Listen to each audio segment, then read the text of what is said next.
Hello, my name is Reverend Dr. May Elise Cannon. Today is Thursday, March 30th. Today is day 237. A few summary pieces of key news from today, the 237th day since October 7th. U.S. officials told Israeli newspaper Haaretz that the hostages in Gaza will not survive another 7 months after Israel's national security advisor said that the Gaza war is going to last that much longer, at least until the end of 2024. Palestinian Islamic Jihad published a second video of an Israeli hostage named Sasha Trufanov, and the Palestinian Red Crescent Society said that 2 of their employees were killed in an Israeli airstrike in Rafah. The amount of humanitarian aid that has entered the Gaza Strip has dropped by 2/3 since Israel began its operation in Rafah, according to the United Nations. And the War Cabinet Minister in Israel, Benny Gantz, his party submitted a bill to dissolve Israel's parliament and head to an election. So that's a summary of the big picture news. I wanted to go through a few specifics. Sometimes it's no wonder that different countries or individuals around the world hate what Americans stand for. The Washington Post reported this morning that Nikki Haley, former Republican presidential candidate and former U.S. ambassador to the United Nations, who's now supporting former President Trump's bid for president, was criticized for writing "finish them" on an artillery shell in Israel. She was on a days-long trip there. Criticism quickly followed as images were posted of her signing an artillery shell yesterday, or I don't know when it was, but Amnesty International shared these images and said that conflict zones are no place for political stunts. The Council on American Islamic Relations condemned her for writing such a violent message 2 days after an airstrike on the tent camp in Rafah that killed 45 people. In other news, when President Biden took office, foreign policy was very low on his priority list, and Israel-Palestine was even lower than foreign policy. And that seems to be, obviously quite the contrary right now. But it's quite frustrating. His administration can't seem to successfully implement even the priorities that they have right now. One of their top priorities has been this humanitarian pier off of Gaza. And we've been talking the past couple of days about the problems that's been having. So it had its third blow in the past couple of weeks. And now it's not even, it's been removed.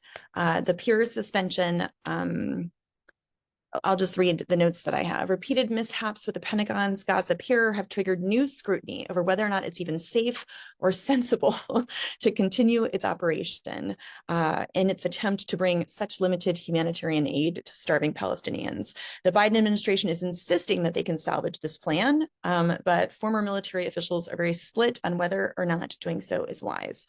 Delivery over the pier was suspended Tuesday after a section broke free in heavy seas, and those sections floated away.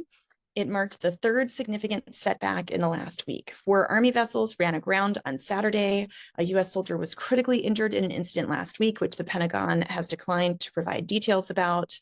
And we heard today that parts of the pier are actually have been taken to Israel for repair.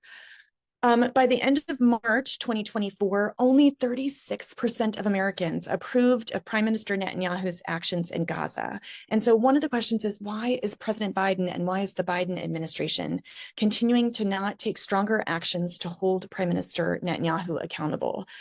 So Americans' support of the war, Israel's war against Hamas, has shifted quite significantly. In November 2023, 50% of Americans supported Israel's actions, but by March, only 36% of Americans have approved of the actions that Israel is taking via Gaza. In November, 45% of Americans disapproved of Israel's actions, and by March, 55% disapprove. So there are some percentages that had no opinion.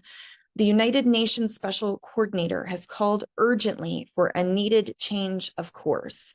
And so, we've been calling for a comprehensive ceasefire. The Special Coordinator has stressed all sides must urgently change course, and she has appealed for the Security Council to support for support for Gaza's political future. So speakers have condemned the recent strike on Rafah, called for a ceasefire, unhindered delivery of humanitarian aid, and briefing the Security Council on the situation in the Middle East, including the Palestinian question. The special coordinator for the region's peace process urged member states to support Gaza's political future, work with the technocratic Palestinian government, and we just met with the new foreign affairs minister when I was there in the past couple of weeks, and develop a framework for its recovery. As many speakers condemning the recent strike on Rafah renewed calls for a ceasefire, the enablement of humanitarian aid deliveries to the Palestinian people. I wanted to talk just for a minute about the concerns of the length of the war on Gaza and Israel's war against Hamas. The US government has been saying that Hamas cannot be eradicated. We've been saying that since the beginning, as has, the Jordanian government and other Arab governments. Their argument is Hamas is more of an ideology than a military wing and a political wing. And so Israel's goal of eradicating Hamas is unrealistic. But there are also significant conversations about the permanency of Israel's presence once the fighting is brought to an end. And so what does it mean for there to be a long-term security stability in Gaza? And Israel has been saying, that the question is, the US has said Israel has to withdraw, that they will not allow a permanent Israeli presence in Gaza. That's according to their Tokyo principles. But we've been hearing that Israel is saying they're the only ones that can provide legitimate security. So what's that mean? Is Israel open to the possibility of a peacekeeping force that would be an international force, or perhaps other Arab and international forces as a peacekeeping force? And so that is a question we have been asking. It would seem that the Biden administration's perspective is that military pressure is not enough, that the Israelis have to have a plan. And so one of the things that we've been watching is that Israel, as they displaced all of the Palestinians, or the majority of Palestinians in North Gaza, then there was this huge vacuum because they would not allow for any alternative government to be established or any alternative presence. And so now Israel's having to go back to North Gaza. And so because there's this lack of a plan, because there's this vacuum, because there's this void, this is becoming quite problematic. We have heard from NGOs operating in Gaza. I heard this today. Some of them have not received any shipments or more supplies or humanitarian aids for 3 weeks. They are not getting adequate fuel. We did hear one humanitarian agency was able to get 30 trucks into North Gaza, which was significant progress and at least some good news. We know the US Pier is not operational, and even when trucks are able to make it into Gaza, delivery of the aid is quite significant because the bombing has been so severe and the situations on the ground have been so bad in terms of hostilities. In many ways, it is unfathomable that so many in the world and so many government actors have been engaged. There's been so much activism and political advocacy. And yet the US has still said that even with the attacks on Rafah, that Israel has not crossed a red line. But no matter how long it takes, we won't give up. I wanted to take just a minute and mention that there are many different types of advocacy. I write about these in my book, Beyond #Activism.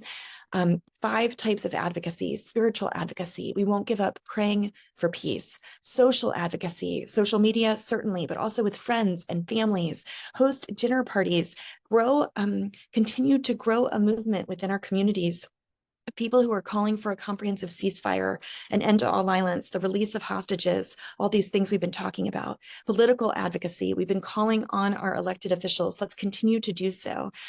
At least weekly, call on your senators, your representative, congressional offices. If you don't know what to say, go to Take Action on CMEP's website. Legal advocacy. Most of the time this is professionals, but there are great organizations like Palestine Legal and others that are doing really great work. In the United States, there are literally battles happening about whether or not US law will protect the right to boycott Israel, protect the right of differentiating, of standing up against anti-Semitism, but differentiating between legitimate critique of the state of Israel and differentiating critique of the policies of the state of Israel from anti-Semitism, for example. So legal advocacy is so significant, and then economic advocacy. And CMEP's policy position is, in order to defend free speech and religious liberty, to uphold the rights of churches and organizations, to find appropriate and various ways to end unjust practices and policies that violate international laws and conventions, including exerting economic leverage on commercial and government actors. So we would encourage you to use your economic power in constructive ways, to invest in good and positive ways. Boycott, divestment, and sanctions is a non-violent way. We advocate for the right for Americans and those around the world to be able to engage non-violently to call for an end to the bombing of Gaza and prevention of genocide to what's happening there. So please, if it's just one thing you can do today to support peace in what's happening in the Middle East, to end the abuses of human rights, to call and demand for the release of hostages, do at least one thing today, and we won't give up, and we'll continue to hold on to hope.